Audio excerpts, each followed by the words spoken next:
Hello guys, this is Jico from Jico Manangan TV. Thank you very much dahil nandito tayong ulit for today's video dahil magre-review ulit tayo ng panibagong pelikula. This is Under Viva Films na talaga namang napakasipag gumawa ng pelikula. Every year ata, starting this 2024, dalawa o tatlo ang pinuproduce ng pelikula para naman mga tao may pa-hashtag balik sinihan, balik sigla ang pelikulang Pilipino at para naman 'di ba, magkaroon tayo ng chance na buhayin muli ang pelikulang Pilipino. So, this is the official trailer na nasa likod natin ngayon, Elevator. Ano nga bang Elevator? Let's all find out. Kaya naman, keep on watching. So, this is Elevator po and under Cineco Production, Rain Entertainment, and Viva Films. Elevator ang tawag ng pelikulang ito. And nag-showing siya noong April 24. I was invited sa influencer screening. So, mapalad ako na una ako naka-witness ng pelikulang ito sa Newport World Resort sa cinemas doon. Grabe din talaga. And I met Kylie Versosa as Bettina and Paolo Avellino bilang Jared. So, let's start na guys, no, dahil ayoko na magputumpik-tumpik pa.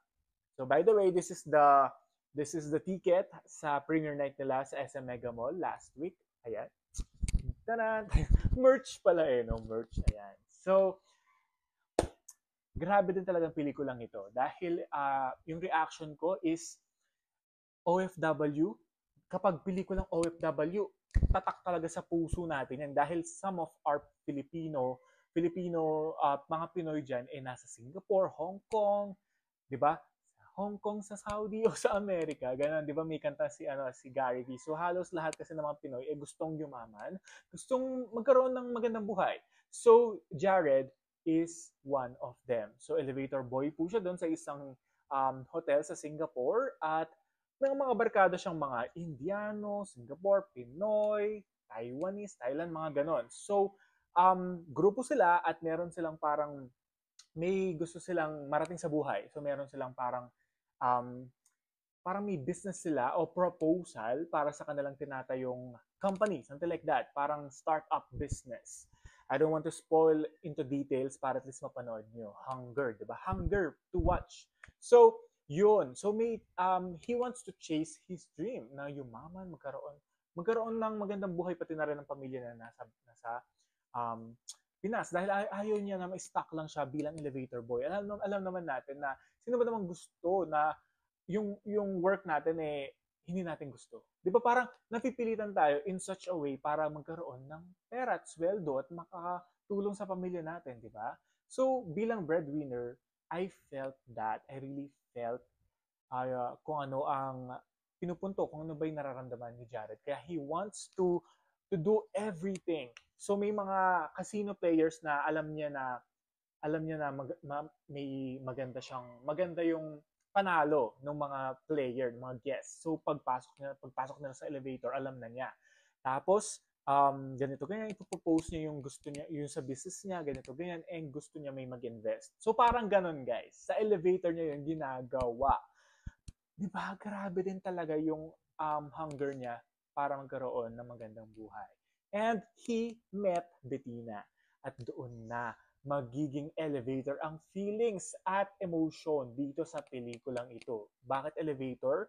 Because yung love nag-umpisa sa elevator. So ganun siya. Ganun nag-umpisa yung love story ng dalawa. Love-hate relationship siya at first dahil may gusto, parang I don't want to spoil anything kasi 'di ba pag details na ayun na 'di ba? Kaya ayun na, doon na nagkakilala ang dalawang ito. Can I just say na ang galing-galing talaga ng execution ng pelikulang ito. Napaka-smooth ng transition ng buhay ni Bettina and buhay ni Jared. Dahil elevator goes up, elevator come down, di ba? Parang yung buhay ni Bettina pinakita, bakit din ito si Bettina, pinakita naman yung buhay ni Jared at bakit siya ganon. At magtutugma sila dito sa place na ito. So, 90% of the film was shot sa Singapore at parang, correct me if I'm wrong, pero parang one of the producer din kasi si Paolo Avellino. That's why talagang pukpok to the max po siya sa pagpo-promote, which is napakaganda rin kasi naman ng material na ito. Kaya sa mga King Pao fans out there, please support Paolo Avellino's film dahil sure ako na maganda ito. And yung initial reaction ko nga, sabi ko nga, napakaganda ng film, may, may kurot, may kilig. Hindi kasi umiikot sa love story eh. Umiikot siya kung ano nga ba ang gagawin mo kung meron kang pangarap pero na sandwich method, na sandwich yung love life mo, kumbaga torn. 'Di ba? Parang paano 'yun? Meron kang gustong pangarap pero bakit parang masa-sacrifice 'yun dahil may nabuo ng love. So, yun ang umiikot. So, character ni Jared, napakagaling ni Paolo dito. Wala naman ako masabi dahil character actor itong si BMC, di ba? Salin lang. Alam naman natin na may napatunayan na si Paolo Avellino. Kaya napaka-natural at napaka-genuine ng atake niya dito. Para talaga siya nag-work sa Singapore na parang maawa ka dahil parang meron siyang gustong i-propose sa elevator para lang magkaroon ng investment ang kanyang magiging startup business. So, ay nako, grabe din talaga itong si Paolo, no? And of course, Bettina, Kylie Versosa, she executed her role well. Sabi ko nga sa isang review ko sa Jayco Talks, which is na-post ng Viva Films, thank you very much, para, syempre, di ba, magkaroon ng hype yung manonood na panoorin ito dahil napakagaling ni Kylie dito. She executed her emotions well. Kitang-kita mo talaga na kapag malungkot siya, kapag masaya siya, kapag kinikilig siya. So, mararamdaman mo talaga si Kylie dito as Bettina. So, ang dalawang ito ay napakaganda ng chemistry, napaka-genuine. Hindi pilit yung mga batuhan nila eh. Hindi pilit yung mga eksena nila. Hindi yung parang, ay, kailangan dahil love team sila dito. Hindi. Dahil hindi naman umiikot ang pelikulang ito sa love story somehow. Kasi merong hugot eh. May hugot. Bakit pinagtagpo sila at kung ano nga ba ang mangyayari sa dulo. Ano ba ang mga circumstances at anong mga um, nangyari kung magkakatuloy ba sila o hindi. So you should watch that, everyone. So continue supporting Filipino films, siyempre, Elevator, and showing pa rin yan in cinemas nationwide on for their second week na. And mapapanood yung official trailers sa Viva Films and yung mga reviews.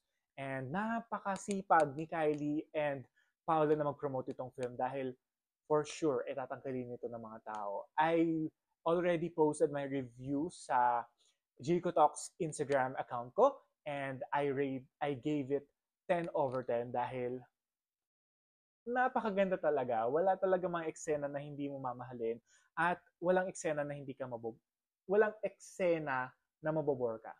Talagang as in talaga. As in talaga. So, yeah, definitely it's a pop film na pwede niyong panoorin sa mga gusto niyo makipag-date, gusto niyo kasama yung loved ones niyo, and of course, mga barkada niyo, di ba? Na gusto niyo may marating sa buhay dahil this is love or dream. Ano nga bang pipiliin niyo doon? Kaya panoorin ng Elevator under Viva Films starring Kylie Versosa. Paolo Avellino, directed by Philip King. Cinemas nationwide under Viva Films yan, guys. So, thank you very much.